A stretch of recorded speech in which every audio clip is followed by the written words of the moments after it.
ये जो जंतर मंतर पे नीट में गड़बड़ी के विरुद्ध जो आंदोलन चल रहा है, उनका लगभग सबको अपनी विचारधारा को अलग रख के और सही तरह सोच के उसका समर्थन करना चाहिए।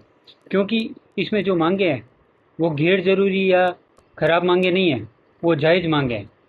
पहली मांग तो ये है कि जो सोनम वांगचुक को गिरफ्तार करके वो वहाँ पे डालें, वो रिहा किया जाए।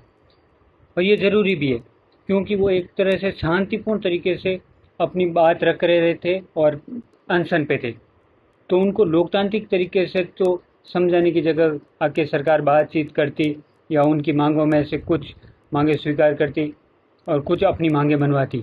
वो तो किया नहीं और आपने ज़बरदस्ती उठवा दिया। दूसरा, धर्मेंद्र प्रधान का इस्तीफा। तो धर्मेंद्र प्रधान को नैतिक रूप से इस्तीफा दे देना चाहिए क्योंकि वो काफ़ी समय से शिक्षा मंत्री है और उनके मंत्रालय में क्या हो रहा है वो इतने समय में ये पता नहीं कर पाए कि इतनी गड़बड़ियाँ क्यों हो रही हैं। क्योंकि जब से एनटीए बना है 2017 में, तब से बहुत सारे पेपर आउट हुए हैं और होते ही आ रहे हैं। जबकि एनटीए का गठन हुआ था पारदर्शी प्रक्रिया के लिए, वो हुआ नहीं। और बाद में जो राधाकृष्णन समिति बनी थी उनकी मांगों को भी आपने स्वीकार किया नहीं। तो धर्मेंद्र प्रधान को तो वैसे ही इस्तीफा दे देना चाहिए। तीसरी मांग कि बच्चों को 1-1 करोड़ का मुआवजा।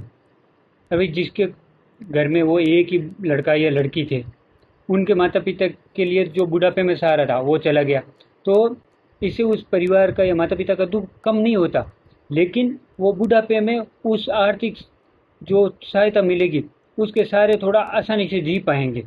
इसलिए उनको तो मुआवजा दिया जाना चाहिए और उसके लिए सरकार अपने जेब में से ना दे तो कम से कम जिन्होंने पेपर आउट किया और जिन्होंने खरीदा है उनकी चल और अचल संपत्ति जब्त करके उससे जो पैसे की उगाई हो वो उन गरीबों में बांट दो।